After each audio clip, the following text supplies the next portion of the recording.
হজরত মুসা আলাইহিসসালাম আল্লাহ তাআলাকে বিভিন্ন সময় বিভিন্ন ধরনের প্রশ্ন করত।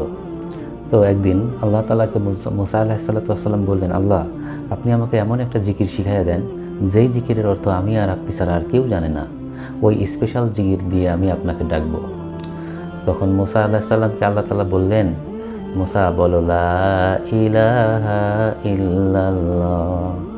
তখন মুসা আলাইহিসসালাম বললেন, আল্লাহ, এইটা তো সবাই জানে, আমাকে এমন একটা জিকির শিখাইয়া দেন যে জিকিরের অর্থ আমি আর আপনি ছাড়া কেউ জানবে না। তখন আল্লাহ তাআলা মুসা আলাইহিসসালামকে বললেন, হে মুসা, এই একবার লা ইলাহা ইল্লাল্লাহকে যদি তুমি এক পাল্লায় রাখো আর সমস্ত আসমান জমিন সমস্ত কিছুকে যদি এক পাল্লায় রাখো, তাহলে আমার এই লা ইলাহা ইল্লাল্লাহর এই জিকিরটারই ওজন বেশি হয়ে যাবে। সো এর চাইতে দামি জিকির আমার কাছে নাই মুসা। তখন মুসা আলাইহিস সালাম বুঝতে পারলেন যে লা ইলাহা ইল্লাল্লাহ এই জিকিরটার কত মর্যাদা। তাই আসুন আমরা আল্লাহ তাআলাকে ডাকি, লা ইলাহা ইল্লাল্লাহ জিকির করি বেশি বেশি এবং আল্লাহ তাআলাকে পাওয়ার চেষ্টা করি। আসসালামু আলাইকুম।